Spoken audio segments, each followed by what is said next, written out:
We praise your name and give you glory. Thank you. Thank you. Thank you, God. Thank you. Thank you. Thank Thank you, God. Thank you. Thank you. You've been good. Thank you. You've been kind. Yes. Thank you. Thank you. You've been steadfast and faithful. Yes. Thank you. Thank you, Lord. You've never turned your back. Thank you. Thank you, Lord. Now, God, speak in this place. Speak, Lord. Take these feeble lips of clay. This body this mind that's not enough. But God, do what you're notorious for doing. Yes. Take not enough and make it more than enough. Yes. And we'll be mindful to give you glory, Yes. honor, and praise. Yes, Lord. In Jesus' name. In Jesus' name. Amen. Amen. God is Good. miraculous. And he performs his many wonders in a lot of different ways. Amen. But you can always rest assured that he sets things up the way that he wants them to be. Amen. This is the second sermon in the disobedience series. And the choir sang Order My Steps. Mercy. In his word. Turn to Jonah chapter number 2. Jonah chapter number 2. And I'm going to read the first verse. Then Jonah prayed unto the Lord his God out of the fish's belly. Last week we talked about Jonah's jam. How Jonah was given an assignment by God, but instead of obeying what he was directed to do, he disobeyed and took off in the other direction. Instead of going to Nineveh, he boards a ship going in the other direction and goes down into the basement of the ship and starts to take a nap. The Bible says that God sends a mighty storm and the ship was battered and beaten so much so that it was about to fall and break apart.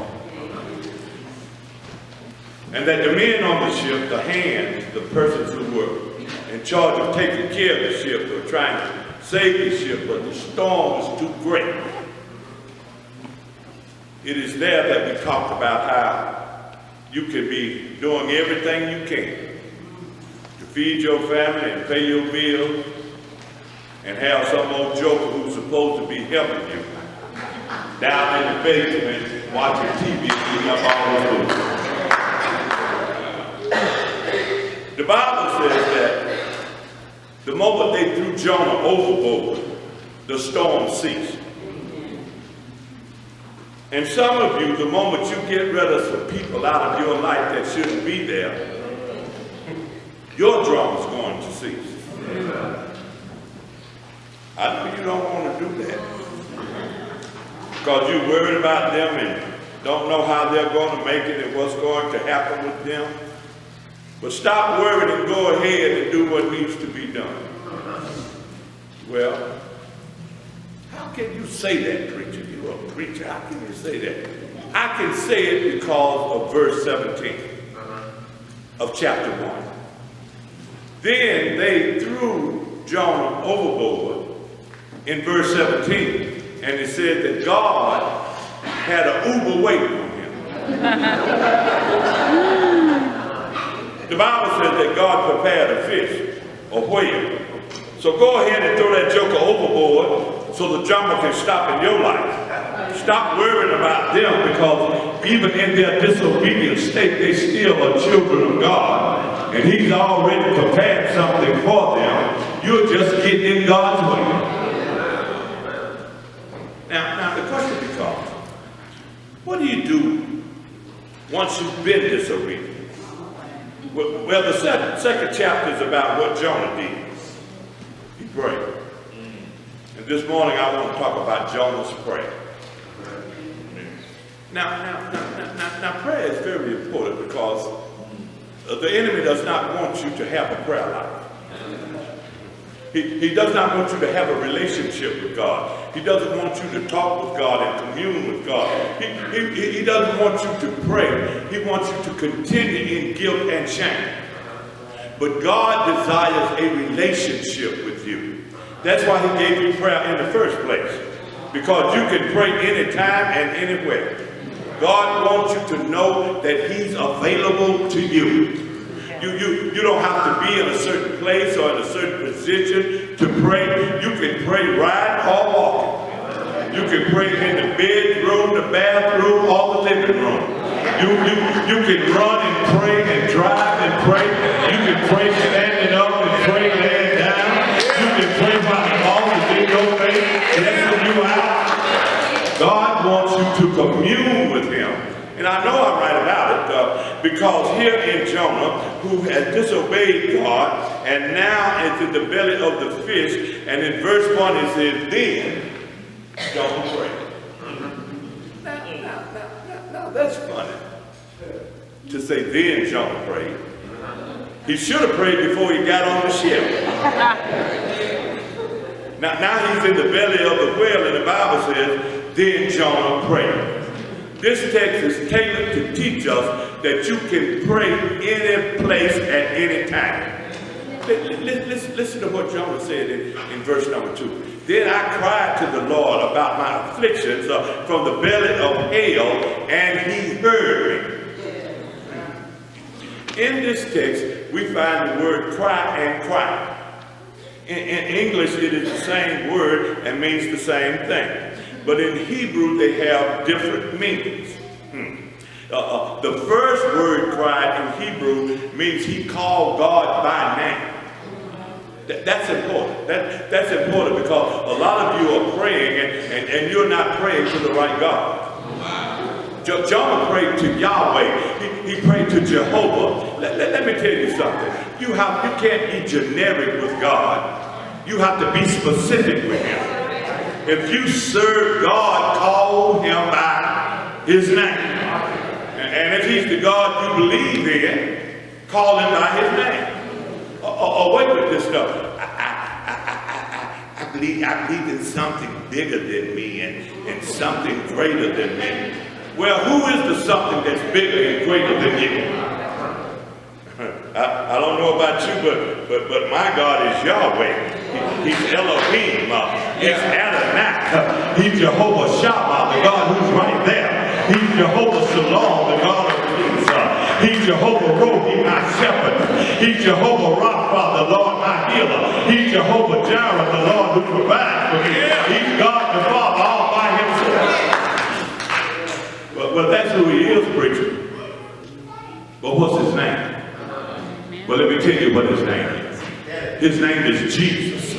From the rising of the sun to the going down of the same, his name is Jesus.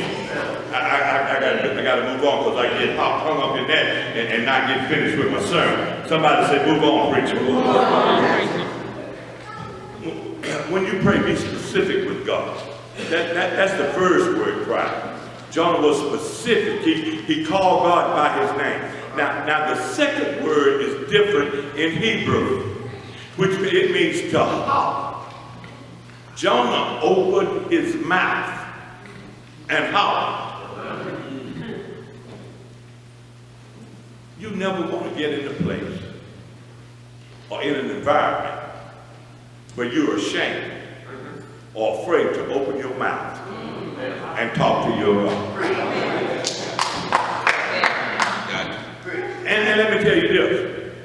When you get in the belly of the whale, you gonna cry out. I don't care who's watching. But don't wait until you're in hell to cry out. Cry now. I know you're worried about what people are going to think and what they're going to say, but don't worry about them, because they ain't got no help to put you in, and they certainly didn't have to keep putting you out of hell. They can't save you. They can't deliver you. You got to cry out to God. I need thee, oh, I need thee every hour. I need thee. Bless me now, my Savior. I come to thee. And when you cry out to God, let me tell you something. He'll lend his ear in your direction. Amen. Jonah, in that text, Jonah is in the belly of this whale, and he opens his mouth, and he cries out.